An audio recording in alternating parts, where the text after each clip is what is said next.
Venezuela yo creo que hoy se presenta como un desafío y Chile sí más como una obligación.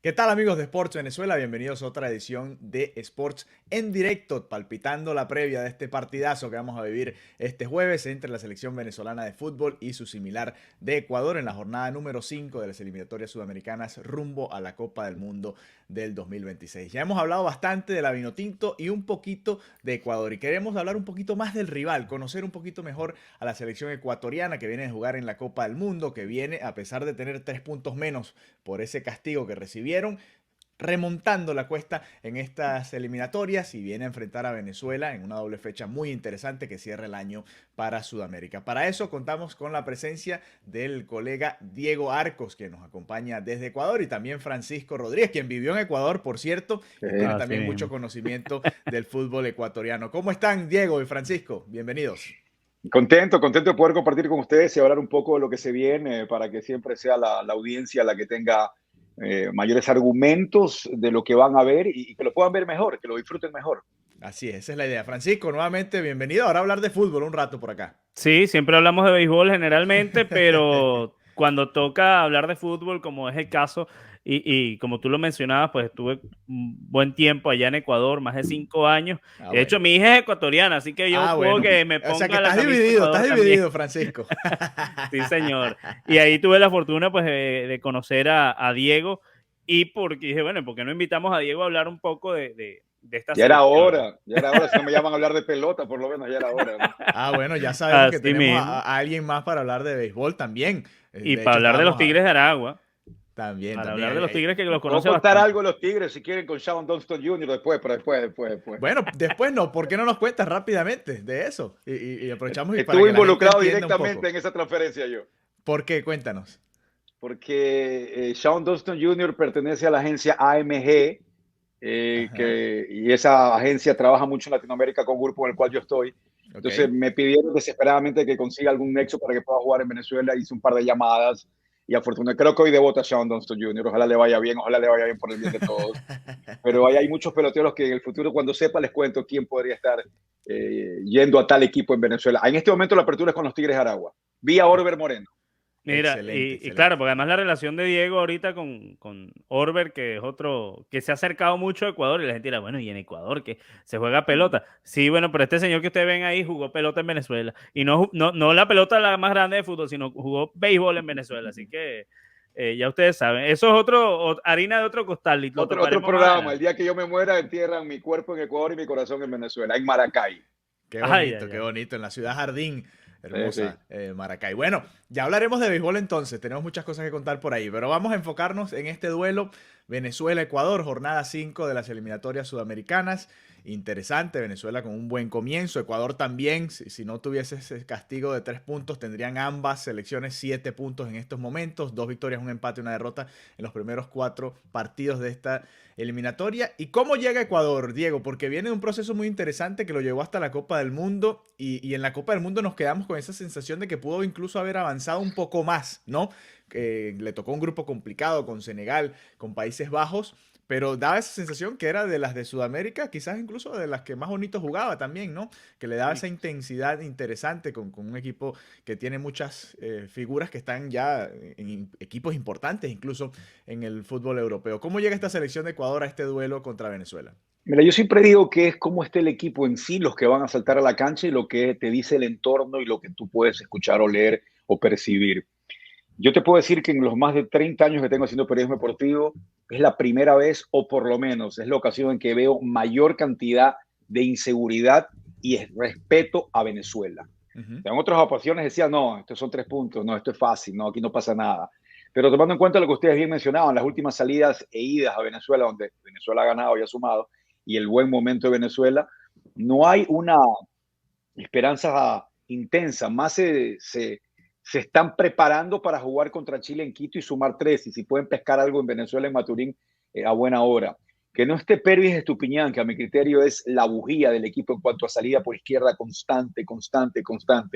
y que no es tener Valencia, que a pesar de que anda con alguna sequía, igual es el máximo goleador de la selección, y cuando se prende y aparece puede hacer cualquier tipo de cosas, es algo que preocupa. Es un equipo relativamente, bueno, es joven, pero me refiero relativamente que están todavía en proceso de conocerse, y con un Félix Sánchez que también creo que todavía está tratando de conocer y entender cómo es Latinoamérica y cómo es Ecuador, porque es un tipo que es español y vivió 14 años en Qatar, y de pronto tiene que llegar al tercer mundo y a Ecuador, y encontrar muchos aspectos que para él son totalmente nuevos, y lo estamos percibiendo.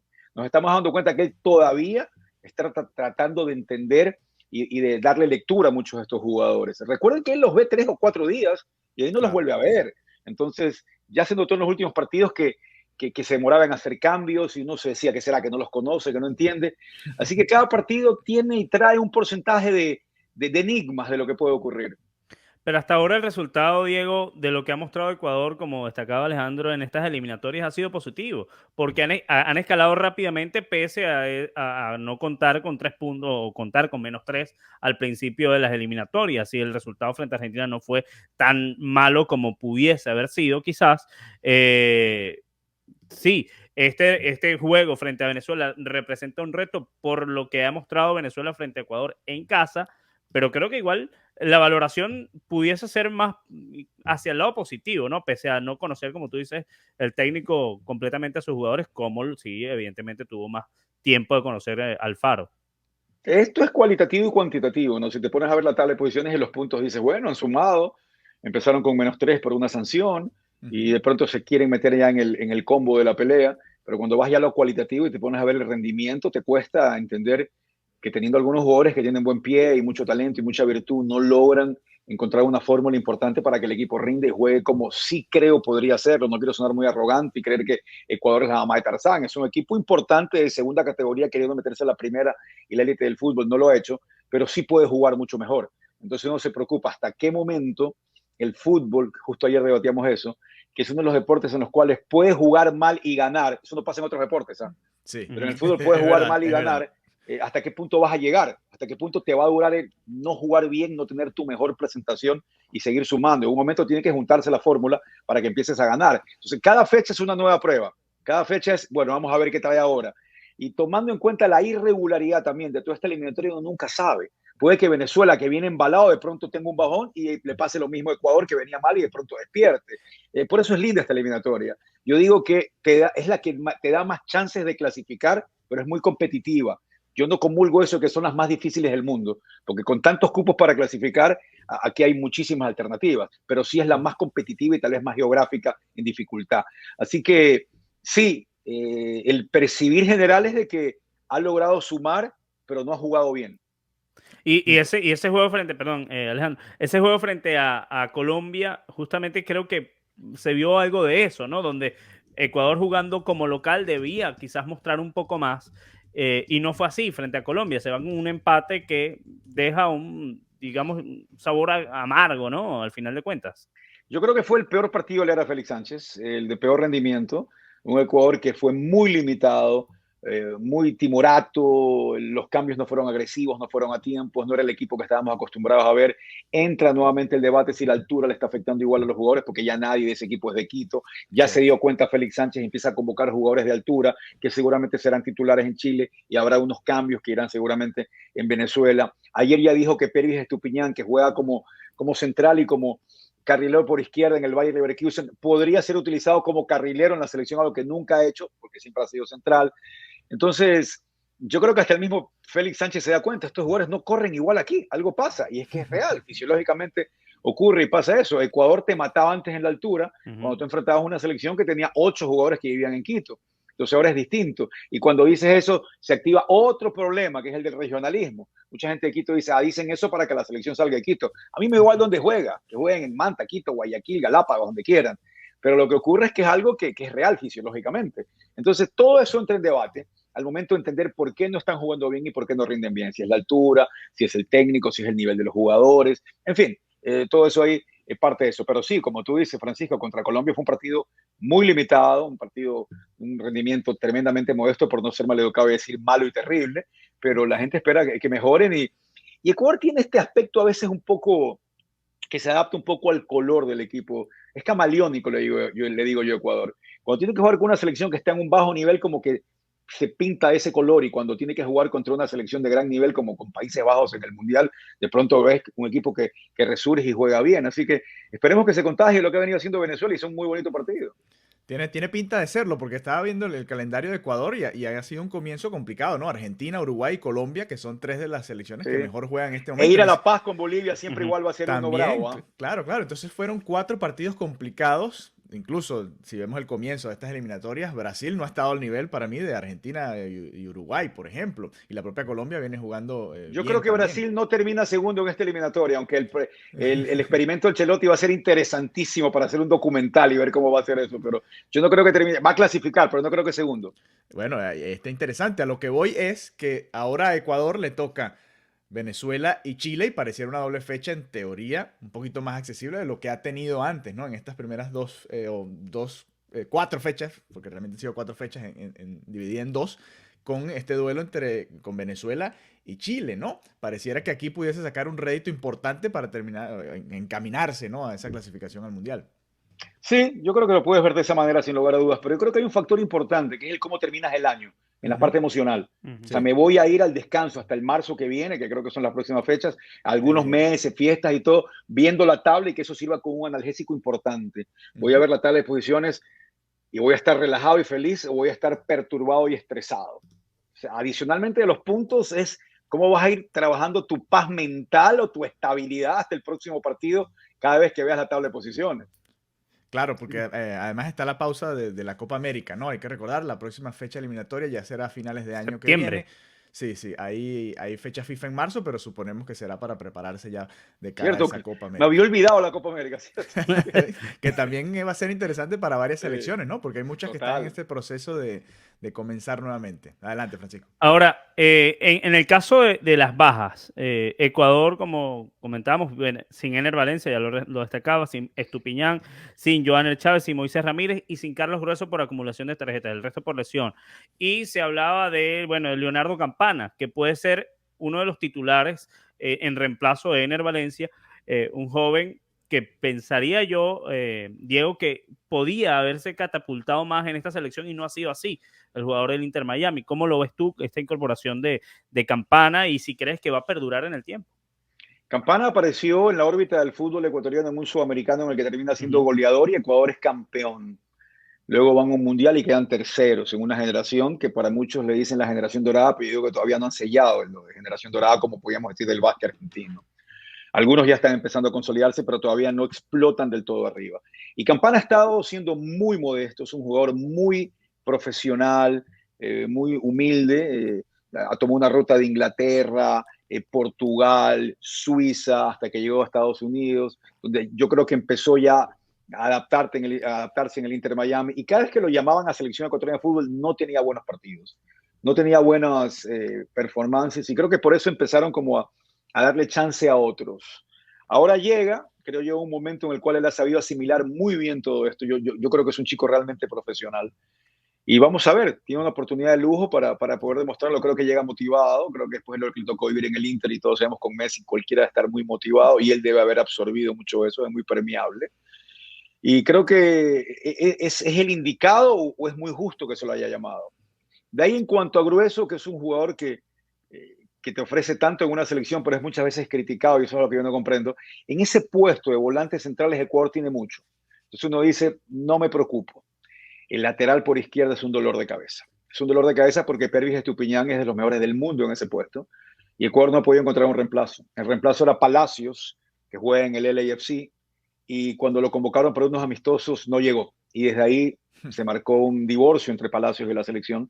Y los otros 2 jugadores que están por izquierda son de torneo ecuatoriano, que han venido bien: Leonel Quiñones, que quedó campeón de la Sudamericana con Liga de Quito, y el otro es Aníbal Chalá, que estaba en el Atlas de México y llegó a Emelec a mitad de año, y lo convocaron por emergencia porque no hay nadie más. Entonces, no están convocando a los primeros de la lista, sino al 3, 4 o 5. Y eso de ahí es algo que uno dice, bueno, vamos a ver qué ocurre, qué pasa. Insisto, Leonel Quiñones no es como Pervis. Pervis es un motor, está constantemente corriendo toda la raya, toda la banda, ingresando en diagonal, tiene mucha vitalidad y mucha dinámica. Leonel es más de marca. Lionel va a ser un jugador que seguramente no va a tener muchas trepadas o subidas o combinaciones para Lionel. Creo que va a estar un poquito más pegado a la línea de tres. Y técnicamente Lionel y Aníbal Chalá van a debutar en eliminatorias. Lionel va a debutar y Aníbal tiene 1 o 2 partidos en selección. Entonces, eso hoy preocupa más. Yo creo que la banda izquierda y con Leonardo Campana es el decir, bueno, vamos a ver qué tiene para ofrecer todavía.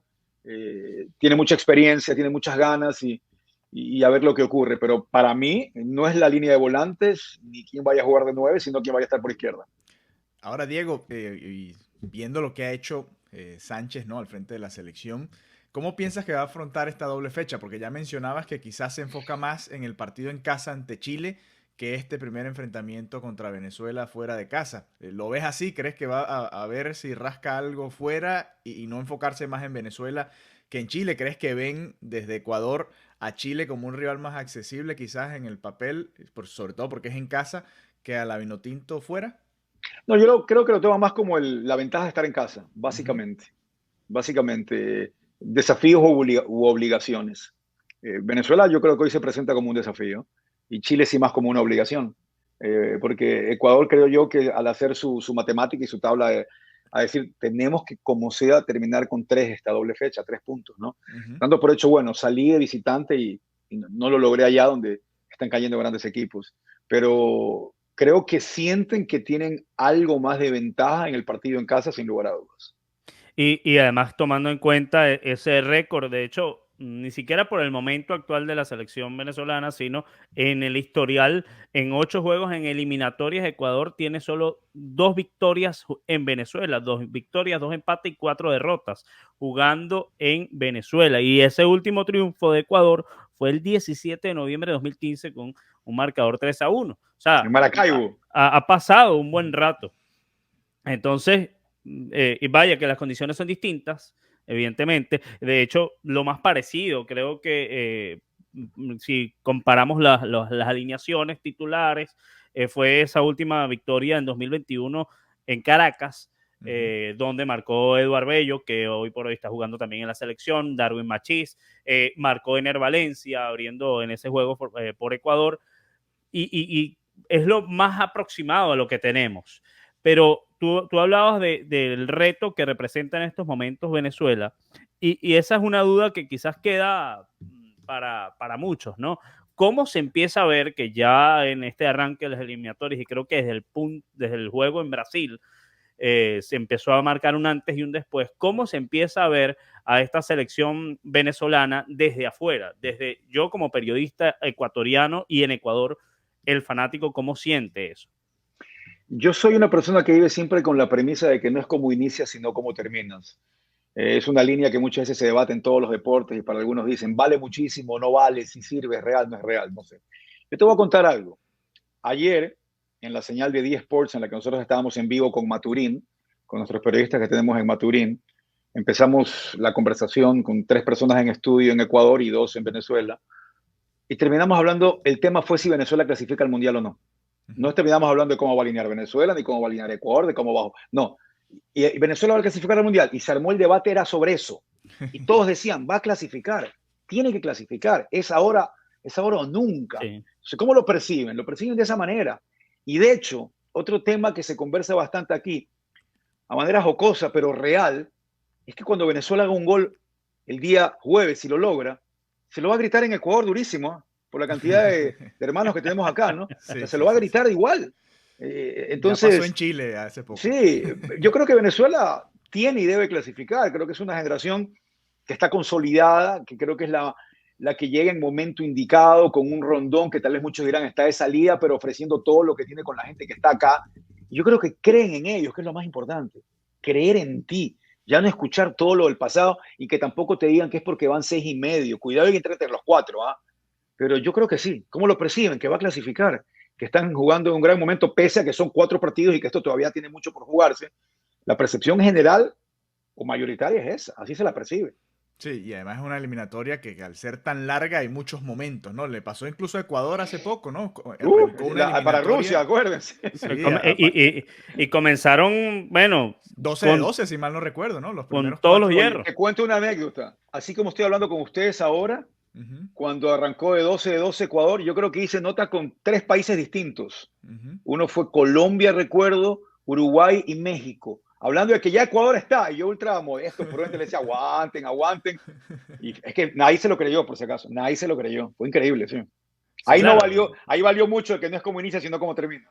sí, sí, porque es tan larga la eliminatoria que a veces te puedes caer, ¿no? Y sobre todo es muy pareja. Yo diría que además de extensa es muy pareja, como tú Sí. decías, y eso hace que te puedas caer. Si tienes un bajón, en cualquier momento te puedes caer.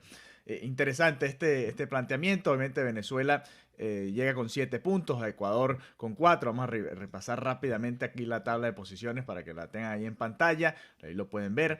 Por ahora Venezuela entre los 4 mejores, como decía Diego. Vamos a ver si se puede mantener ahí después de esta doble fecha. Ecuador lo ven acá abajo también entre los puestos de clasificación. Si logra puntuar en Venezuela y contra Chile, se va a mantener también ahí en los puestos para clasificar. Entre... Hazle una Ujú. foto a esa tabla de posiciones. Ahí te la Estamos hoy, tengo aquí fija. noviembre 15 estamos, ¿no? Sí, Sí, Ya. señor. ahí está. Eh, Ojalá. ¿Qué crees que esto, va? esto queda grabado, ¿no? Por supuesto, claro. Ya. Francisco y Alejandro, así va a quedar la tabla al final de la eliminatoria. Vamos a verlo otra vez. Ahí la Así tienen. va a quedar y si queda así, nos topamos en algún evento y ustedes me pagan la cena. Bueno, Así cuando va. vengas al Mundial, acá en los Claro. Estados Unidos, ahí de seguro Hecho. nos vamos a encontrar. Con mucho gusto, porque además estaríamos celebrando nuestra primera clasificación Claro que sí. Yo a también lo una Copa del celebraría por Mundo. si acaso, con mucho gusto. ¿Eh? Claro que sí, claro que sí. Bueno, Diego, para cerrar, ¿te animarías a darnos el 11 que crees que va a utilizar Ecuador para enfrentar a Venezuela? Sí, cómo no, va a tapar Domínguez, el arquero de Liga de Quito que viene tapando muy bien, que por lo general en las últimas convocatorias se había convertido en el tercer arquero, pero es el arquero de mayor experiencia en el Ecuador, ha jugado 2 mundiales, fue designado mejor jugador de un partido en un mundial en aquel partido contra Francia en Brasil, y de pronto tomó un aire nuevo fantástico en esta Copa Sudamericana por cómo tapó, y en el torneo local los últimos 2 partidos fue una máquina, entonces se va a ganar el puesto de titular sin lugar a dudas. Van a jugar con línea 3 atrás, que es Félix Torres, Pacho y Piero Hincapié. Va a jugar como carrilero por derecha Ángelo Preciado, que está en República Checa, y por izquierda va a jugar Leonel Quiñones. Van a jugar con Kendry Páez, van con los volantes centrales, va a jugar con Moisés Caicedo y con Joao Ortiz.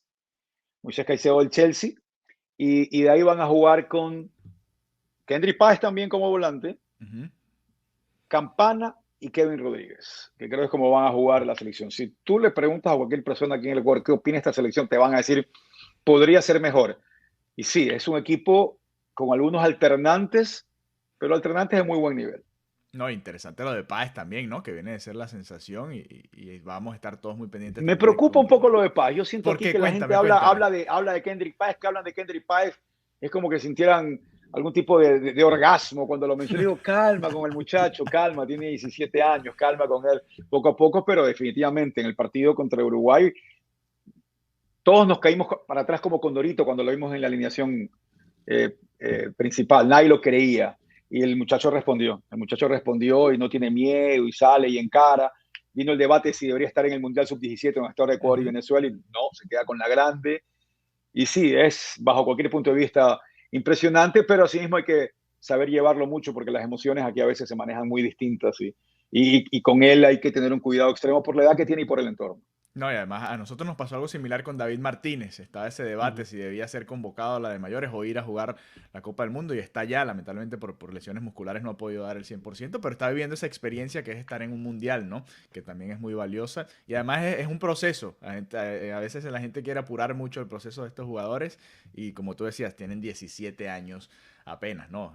Le queda todavía varios años en su formación como futbolistas y bueno, Sí, vamos a ver. Pero Páez la está haciendo en eliminatorias enfrentando a los mejores del mundo, ¿no? Algunos de los mejores del mundo y eso sí, también, por señor. supuesto, lo va a ayudar a crecer. Diego, muchas gracias por habernos No, un placer. acompañado. Espectacular hablar contigo y tenemos pendiente entonces varias conversaciones sobre béisbol también Claro. más adelante. Y ahí para que nos den los daticos, además con ese contacto de Orber, que tenemos también pendiente, de una vez hay que hacer la invitación a Orber para que nos acompañe hablando de béisbol ya que está pues metido de lleno por todos lados. Oye, yo Ahora, trabajé con Orber en una serie mundial y los viajes en carro queríamos que el viaje dure más porque íbamos conversando de cuando estaba en los Mets, de las anécdotas con Huguet Urbina. No, eso es una maravilla. Podemos estar hablando 3 días de eso y yo contarles mis entrenamientos con los Tigres de Aragua en los 90 con Mark Bombard, cuando llegó un jovencito que se llamaba Tucupita Marcano y todo el mundo decía, ¿y este flaco? Yo había jugado instruccional con él. No, hay mucho que hablar, pero es un placer, Alejandro y Francisco, siempre a las órdenes y para hablar de lo que sea y que tanto nos guste y que sean grandes partidos, grandes eliminatorias y que clasifiquen Ecuador y Venezuela. Amén, así amén, es. que así sea. Gracias, Diego, gracias, Francisco, por habernos acompañado y nos reencontramos pronto nuevamente acá en Cómo Sports en no, chao, Directo. chao. Un abrazo, hasta la próxima.